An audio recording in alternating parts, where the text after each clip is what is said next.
महर्षि वाल्मीकि जी के रामायण का हम सभी स्वाध्याय कर रहे हैं और अभी हम बाल कांड के 10वें सर्ग का स्वाध्याय कर रहे हैं। इसमें पिछले दिनों हमने स्वाध्याय किया था कि महर्षि वाल्मीकि जी ने लिखा है कि राजा दशरथ जब संतान प्राप्त करने के लिए अश्वमेध यज्ञ करने का विचार किया और उस क्रम में जब ये निश्चय हो गया कि यज्ञ करना है, सभी तैयारियां हो गई, तो उनके मंत्री थे सुमंत जी उन्हें पूर्व समय के कोई इतिहास सुनाते हैं और उस इतिहास में कहते हैं कि एक रोमपाद नाम के राजा थे और उस रोमपाद नाम के राजा की एक कन्या थी, उनका नाम था शांता। उस राज्य में अकाल पड़ गया राजा के किसी पाप के कारण, और उस अकाल को दूर करने के लिए वे ऋषि श्रृंग के पास उन्हें बुलाने के लिए कोई व्यवस्था नहीं जानकर, क्योंकि वो कहीं जाते नहीं थे, जंगल में ही रहते थे, पिताजी के आश्रम में रहते थे, तो लोगों ने उन्हें सलाह दिया कि वेश्याओं को उनके पास भेजा जाए और वेश्या उन्हें बहला फुसलाकर ले आएंगे। तो इसी क्रम में इसमें कहा कि ऐसा कहकर उन सब ने, वो वेश्याएँ वहाँ गईं और ऋषि घूमते फिरते उसके पास आ गए, फिर उसको अपने आश्रम में ले गए। और इसमें लिखा है कि फिर उन्होंने उन महिलाओं का आलिंगन किया। तो इसमें प्रश्न उठता है कि ऋषि तो उसे कहते हैं जो अपने भीतर के सभी दुर्गुणों को, दुर्व्यसनों को त्याग देता है, किसी प्रकार का कोई दोष जिसमें नहीं रहता, वह ऋषि होता है। जब इसमें यह भी लिखा है कि वो ऋषि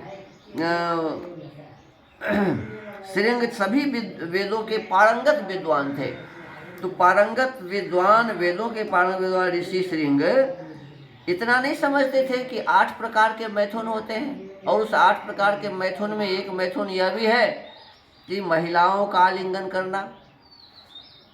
तो इस प्रकार से लग रहा है कि ये वैदिक युग की बातें नहीं है।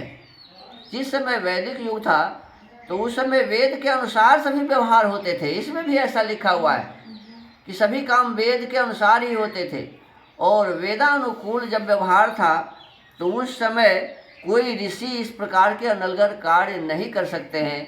तो जब से अनर्गल काम शुरू हुआ इस संसार में, महाभारत युद्ध के पश्चात विद्वान जब नहीं रहे और व्यवस्थाएं हुई, यहाँ जितने भी ईश्वर विरोधी लोग थे, वाम मार्गी लोग थे, नास्तिक लोग थे, उन लोगों ने हमारे अच्छे अच्छे शास्त्रों में भी अपनी अपनी बातें घुसा दिया, और इस प्रकार से उन्होंने इस वाल्मीकि रामायण में भी ऐसा ही किया।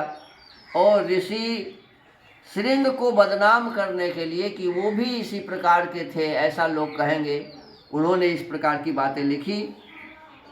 तो आगे कहते हैं, तानि चास्वाद्य तेजस्वी फलानि स्म मन्यते अनास्वादित पूर्वाणि वने नित्य निवासिनाम।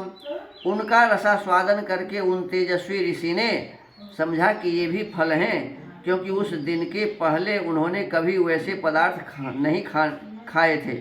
भला सदा वन में रहने वालों के लिए वैसी वस्तुओं के स्वाद लेने का अवसर ही कहाँ है। उन महिलाओं ने, वेश्याओं ने उन्हें कुछ विशेष चीज़ खिलाया जो कभी वो खाए नहीं थे। आपृच्छत्य च तदा विप्रम्व्रतचर्यां निवेद्य च गच्छन्ति स्मापदेशाक्ता भीतास्तस्य पितुः स्त्रियः।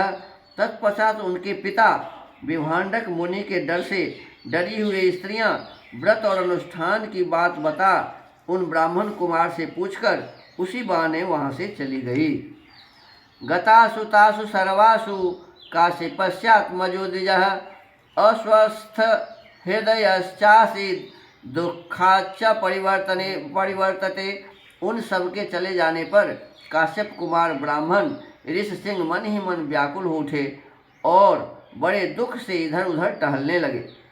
ततोपरे द्योस्तंग देशमाज गाम सवीर्यवान विभाण्डक सुता श्रीमान मनसा चिंतयन् मुहुः मनोज्यायत्र तादृष्टा वार मुख्या स्वलंकृता। तदनंतर दूसरे दिन फिर मन से उन्हीं का बारंबार चिंतन करते हुए शक्तिशाली विभाण्डक कुमार श्रीमान ऋषि सिंह उसी स्थान पर गए जहाँ पहले दिन उन्होंने वस्त्र और आभूषणों से सजी हुई उन मनोहर रूप वाली वेश्याओं को देखा था। दृष्ट्वैव च ततो विप्र मायांतं हृष्टमानसाः उपसृत्य ततः सर्वास्तास्तमुचुरिदं वचः एह्याश्रमपदं सौम्य अस्माकमिति चाब्रुवन्। ब्राह्मण ऋषि सिंह को आते देख तुरंत ही उन वेश्याओं का हृदय प्रसन्नता से खिल उठा। वे सब की सब उनके पास जाकर उनसे इस प्रकार कहने लगी, सौम्य आओ, आज हमारे आश्रम पर चलो। चित्राण्यत्र बहूनि स्युर्मूलानि च फलानि च तत्राप्येष विशेषेण विधिर्हि भविता ध्रुवम्। यद्यपि यहाँ नाना प्रकार के फल मूल बहुत मिलते हैं, तथापि वहाँ भी निश्चय ही इन सब का विशेष रूप से प्रबंध हो सकता है। श्रुत्वा तु वचनं तासां सर्वासां हृदयंगमं गमनाय मतिं चक्रे तं च निस्त्युस्तथा स्त्रियः। उन सब के मनोहर वचन सुनकर ऋषि श्रृंग उनके साथ जाने को तैयार हो गए और वे स्त्रियां उन्हें अंग देश में ले गईं। तत्र चानीयमाने तु विप्रे तस्मिन् महात्मनि वर्ष सहसा देवो जगत प्रहलादयंस्तदा। उन महात्मा ब्राह्मण के अंग देश में आते ही इंद्र ने संपूर्ण जगत को प्रसन्न करते हुए सहसा पानी बरसाना आरंभ कर दिया। वर्षे नैवागतं विप्रं तापसं स नराधिपः प्रत्युद्गम्य मुनिं प्रह्वः शिरसा च महिंगतः। वर्षा से ही राजा को अनुमान हो गया कि वे तपस्वी ब्राह्मण कुमार आ गए। फिर बड़ी विनय के साथ राजा ने उनकी आगवानी की और पृथ्वी पर मस्तक टेक कर उन्हें साष्टांग प्रणाम किया। अर्घ्यं च प्रददौ तस्मै न्यायतः सुसमाहितः वव्रे प्रसादं विप्रेन्द्रान् मा विप्रं मन्युराविशेत्। फिर एकाग्रचित्त होकर उन्होंने ऋषि को अर्घ्य निवेदन किया तथा उन विप्र शिरोमणि से वरदान मांगा, भगवान आप और आपके पिताजी का कृपा प्रसाद मुझे प्राप्त हो। ऐसा उन्होंने इसलिए किया कि कहीं कपट पूर्वक यहाँ तक लाए जाने का रहस्य जान लेने पर विप्रवर ऋषि सिंह अथवा विभाण्डक मुनि के मन में मेरे प्रति क्रोध न हो। अंतःपुरं प्रवेश्यास्मै कन्यां दत्त्वा यथा विधि शान्तां शान्तेन मनसा राजा हर्षमवापसः। तत्पश्चात ऋषि सिंह को अंतःपुर में ले जाकर उन्होंने शांत चित्त से अपनी कन्या शांता का उनके साथ विधिपूर्वक विवाह कर दिया। ऐसा करके राजा को बड़ी प्रसन्नता हुई। एवं सौन्यवसत्तत्र सर्वकामैः सुपूजितः ऋषि सिंहो महातेजा शांतया सह भार्यया। इस प्रकार महातेजस्वी ऋषि सिंह राजा से पूजित हो संपूर्ण मनोवांछित भोग प्राप्त कर अपनी धर्मपत्नी शांता के साथ वहाँ रहने लगे। तो इस प्रकार से ये 10वां सर्ग समाप्त हुआ। लेकिन इसमें और जो बातें हैं, पहले ज़माने में भी ये नियम था कि ऋषि भी विवाह करते थे, बड़े बड़े विद्वान थे, सभी विवाह करते थे। तो विवाह करना तो कोई पाप है नहीं, और माता पिता के आज्ञा और आदेश से भी विवाह करते थे। तो ऐसा भी नहीं था कि विभाण्डक ऋषि आदेश नहीं देते विवाह करने का। तो ये सब बातें तो सही है, ठीक है, लेकिन वेश्याओं को भेजकर छल कपट से उसे इस प्रकार से लाना और फिर क्या आलिंगन, वेश्याओं का आलिंगन करना, ये सब बातें जो इसमें लिखी हुई है वो सही बात नहीं है। ऋषि श्रृंग का विवाह हुआ और लिखा है कि वैदिक विधि से विवाह हुआ।